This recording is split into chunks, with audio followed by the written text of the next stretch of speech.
takes two to make a thing go right. Okay, put your phones away. Put your phones away. I don't want to see them. Sophia, thank you. Phones away. All right, so this is our fourth essay of the year. Plan. The circle paradigms of comedy are circle manifold, outwardly circle disparate, and even circle refractory in the refusal to yield to circle generalities. Stop. Oh, no highlighting. I know. Okay, so paradigms means patterns. Let's write this in. Manifold means various. Disparate means different. Refractory means mirror-like. And generalities means in general.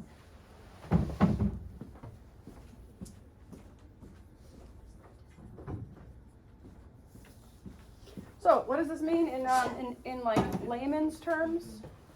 That there's so many kinds of comedy that comedy refuses to be judged. Because comedy runs the gamut between poop jokes to seeing the light of God. And I'm serious about that. So the lowest end of the comic realm is jokes about the body, which is why little kids think that fart and poop jokes are so funny. And also high school boys. And grown women. Sure. Like me. Because I think it's funny. But we laugh because it's the easiest thing to understand when it comes to comedy. Dr. Cowan bases her 3 realms of comedy on Dante's Divine Comedy, which starts with infernal comedy, then it goes to paradisal comedy, and then it goes to purgatorial comedy. What are you doing, Jasmine? I mean, who's doing work over there? And bruh, computer.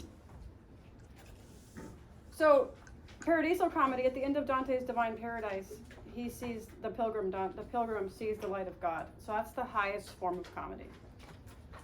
Far more than other genres highlight, comedy invites a skeptical attitude toward any effort to isolate out of its multiplicity a single principle of classification. Stop.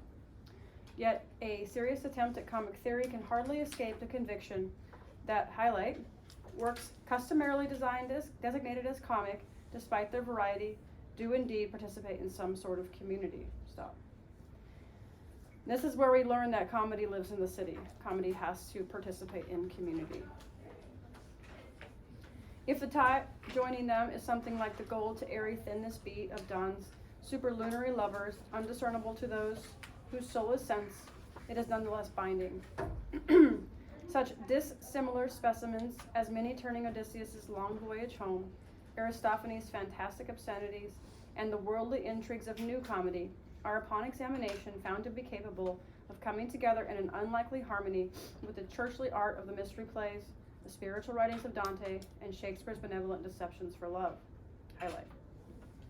Something links together in one category works that are outrageously different, requiring anyone thinking about comedy to confront on all sides the most perplexing contradictions. Stop.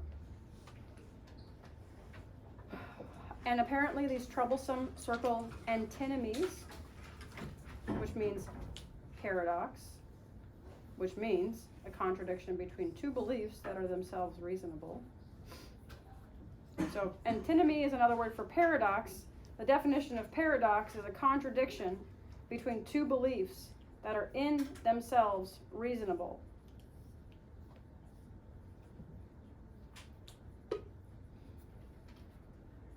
Need me to say it again?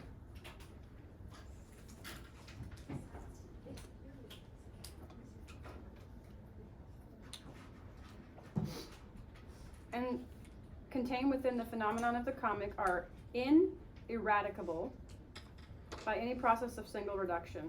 Circle ineradicable. It means you can't reduce them. Irreducible.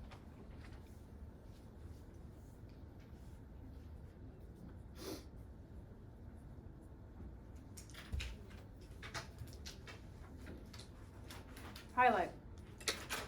The notion of comedy seems by its very nature to include all, page 2, keep highlighting, aspects of human life, the darkest as well as the brightest elements in the entire literary spectrum.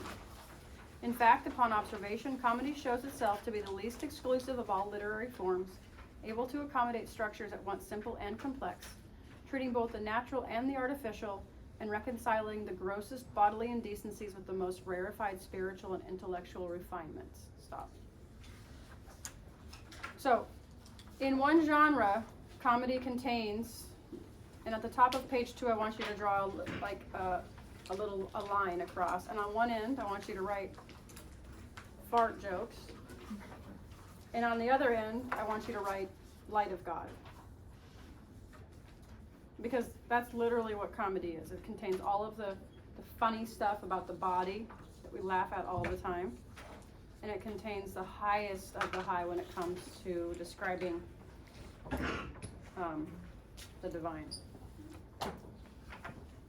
Although Dr. Cowan will go on to say later in the essay that the only time we ever see, we ever actually encounter paradisal comedy is in Dante's Divine Paradise. Like, we don't actually encounter that in any other work of literary art, according to her. Yet despite a puzzling breadth and variety, one single comic specimen is likely to manifest a discernible characteristic that proclaims its identity. Critics and audiences alike have often without fail been able to recognize a work of comic art, and not necessarily by its possible incitement to laughter. Comedies have been designated comedies even when their appearance is melancholy and depressing, as in the plays of Chekhov, or even painful and disgusting, as in those of Ben Jonson and Samuel Beckett. So, in the margin, I want you to write, comedy is easily recognizable, but it's not always recognizable by laughter.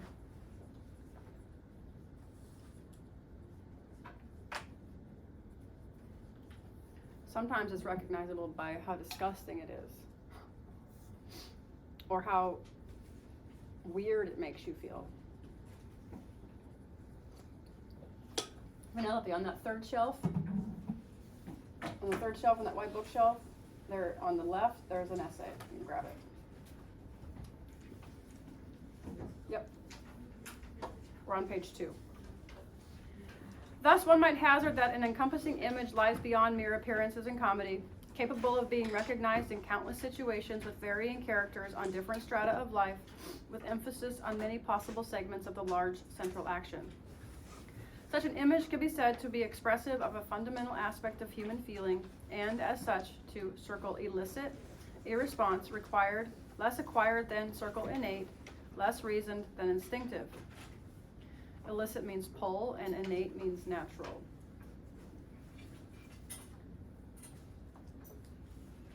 You can go, avid people. In fact, highlight, the comic sense seems to suggest to its audience a hidden current in the flow of life, intelligible to all members of the human race. Stop.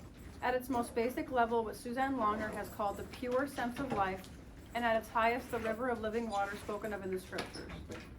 Well before apprehending plot, character, or theme, spectators or readers are able to observe clues pointing the direction in which their imaginations are, circle impelled, which means pushed. They can almost unconsciously gauge from angle and speed the implied destination, the completed curve, one might say, of which only an arc is visible. Highlight. Audiences and readers are hence not likely to mistake comedy. They are able with little difficulty to distinguish it from tragedy or epic. Further, comedy might be said to belong to the people as community even more than do the other genres.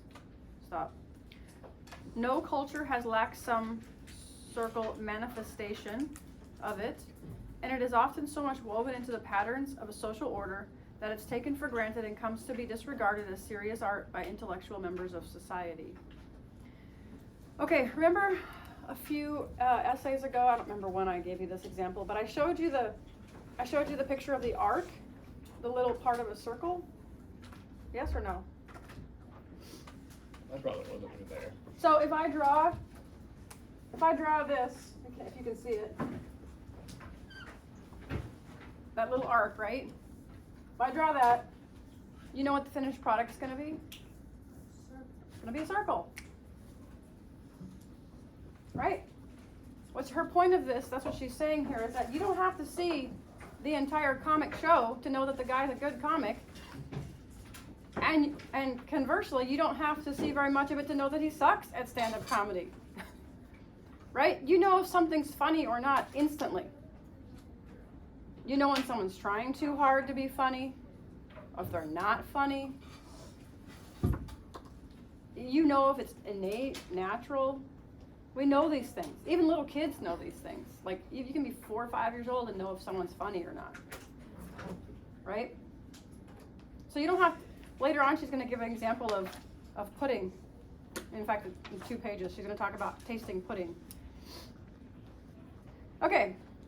And yet, comedy might be thought of as, highlight, an expression of the communal unconscious of a people, its yearning for a more liberated life, and as such, a binding force among its members. Stop. But if as viewers people apprehend comedy without much conscious effort, as critics, when they come to analyze the comic effect, they tend to mistake accidental properties of individual comedies, for instance, satire, farce, wit, and humor, for the comedic image itself.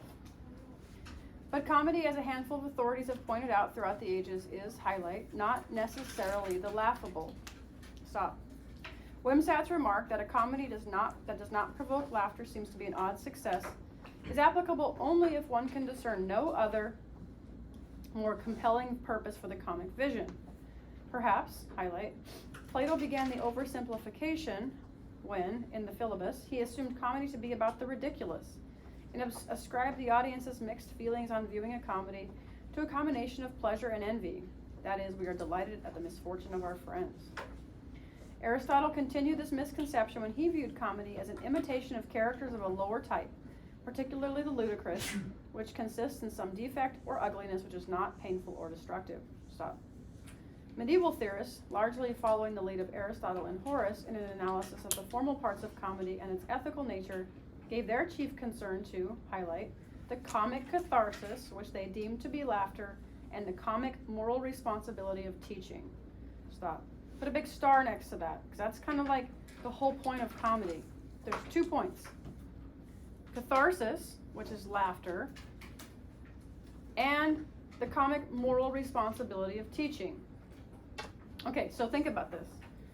Have you ever been in a situation where you're very nervous or you're uncomfortable and you laugh?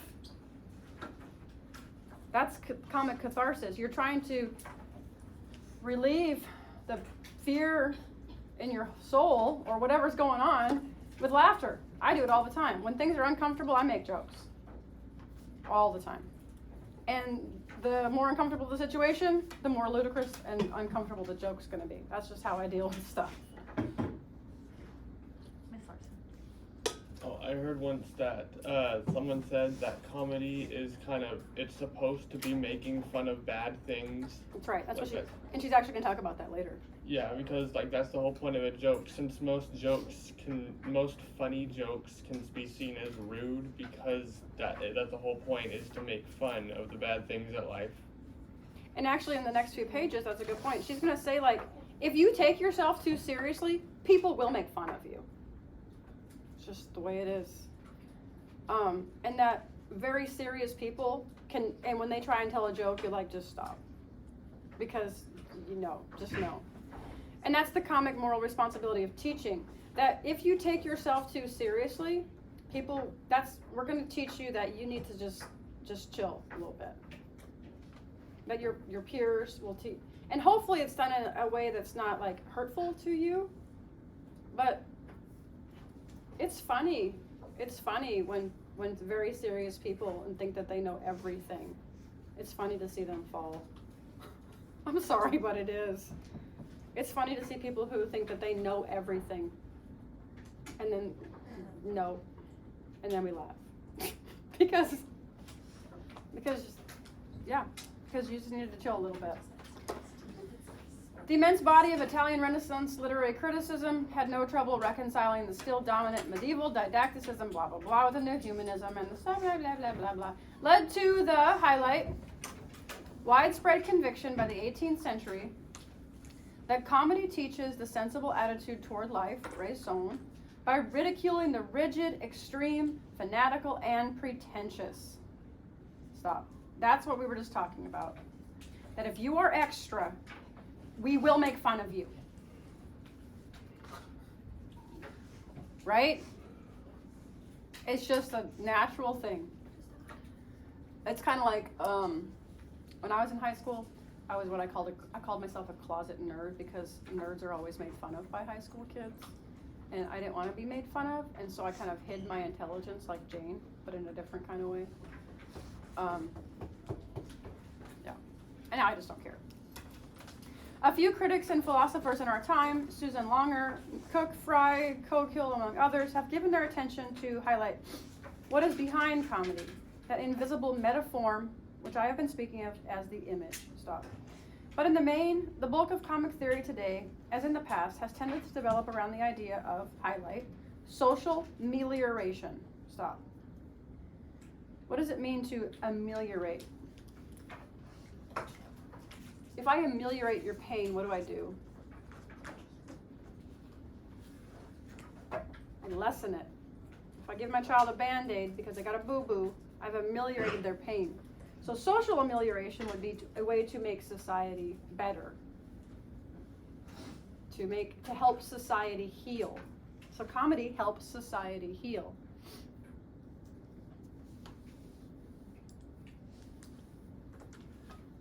You're having a bad day, but you got a funny friend. Like, let's hang out, because that friend's gonna make you laugh, make you realize that the day wasn't so bad. Again, comedy, unlike tragedy, allows us to have those bad days and then take a time out. And then make things better. Largely deriving from Greek and Roman New Comedy. And though over the years the criticism has clarified formal elements and distinguished between such strains as wit and humor, burlesque and satire, farce and comedy of manners, it has chiefly remained concerned with constitutive elements rather than the entire phenomenon of comedy. Its governing outlook, one might say, that which makes it a single imaginative mode and animates its specific parts. Further, comic theory as it now stands seems to have made little effort to apprehend the way in which a particular instance of comedy, even when it represents only a portion of the complete comic action, evokes and fits into the full imaginative world of comedic possibilities. Highlight. The task of understanding the nature of comedy, then, is to be pursued less by analysis than by vision. Stop. Consequently, comic theory poses a problem that can hardly be solved by circle empirical methods, by circle juxtaposing, or even circle superimposing artworks generally designated comedies by and attempting to circle ascertain their common structural or thematic constants, however much a strategy may constitute a beginning. It is by necessity a ontological, circle that, you know what it means already, question that the literary critic poses in seeking how to know the entire nature of comedy, central nature of comedy. And though a satisfactory apparatus for resolving ontological questions may not be readily at hand in our time, nonetheless, the serious critic of comedy must at least make an attempt to engage the issue. All right, what's empirical method? Scientific, right? So empirical will be scientific. Juxtaposing, what's that mean? To set two things against each other.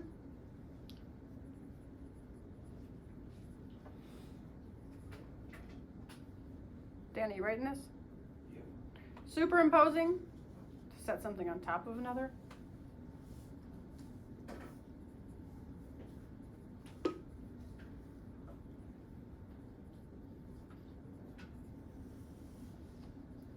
Ascertain, understand.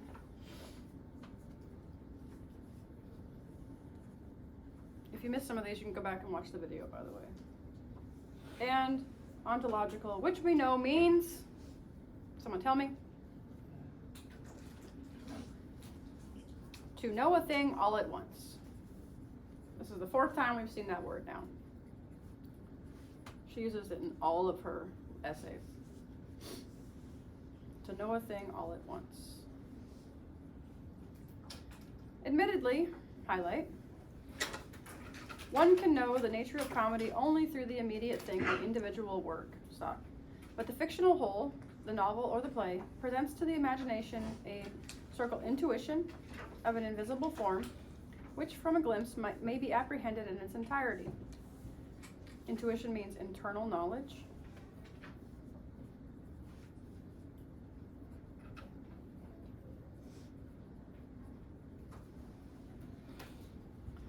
Highlight.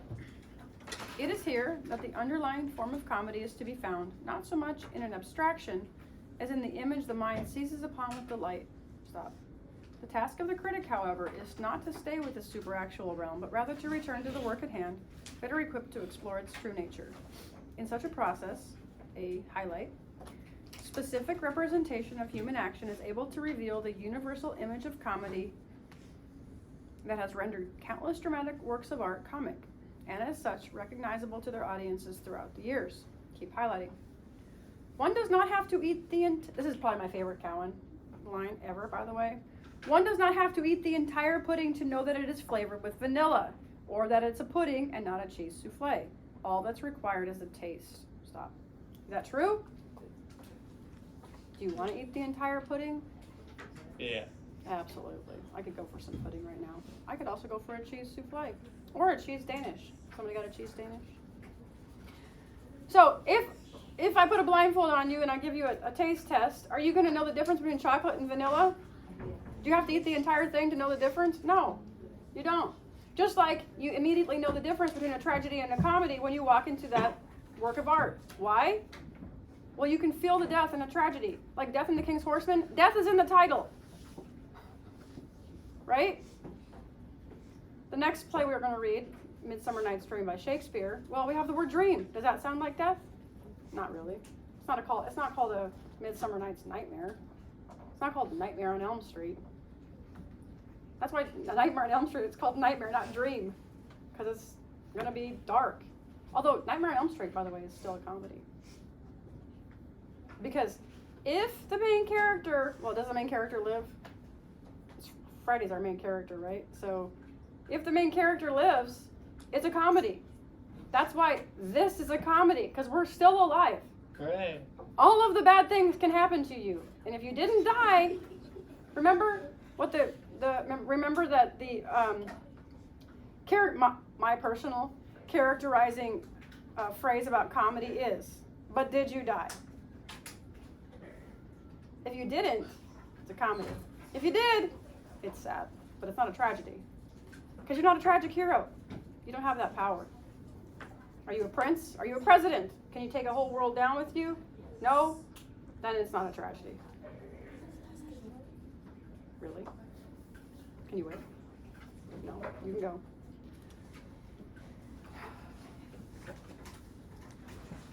It's always the same people who go to the bathroom at the same time every day.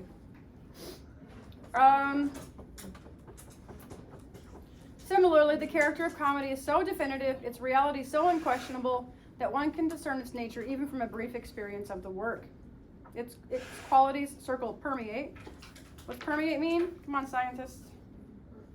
Penetrate? Yes, pass through or penetrate, right? Its qualities pass through as the vanilla permeates the pudding and thereby modifies the entire pudding. For it is not the separate features of an art product that make a comedy. Rather, highlight, it is the purpose, the form-making principle of the entire work that welds all its elements into a single unit. Stop. One should be able, I maintain, to choose any page of a work, not necessarily the beginning or the end, but any portion of it, and discern from a reading of that segment whether or not the work is comic. Highlight. Even though tragic elements may be present in comedy or comic elements in tragedy, the reader or hearer can still detect the general character of the work as a whole. Stop. And now I'm going to show you a part from Hamlet. In Hamlet, for example, the wordplay, punning, levity, wit, Hamlet's antic disposition, his wild and disconcerted action, are devices one associates with comedy rather than tragedy. And in point of fact, the young prince does behave for a while like a comic protagonist, as in his baiting of Polonius.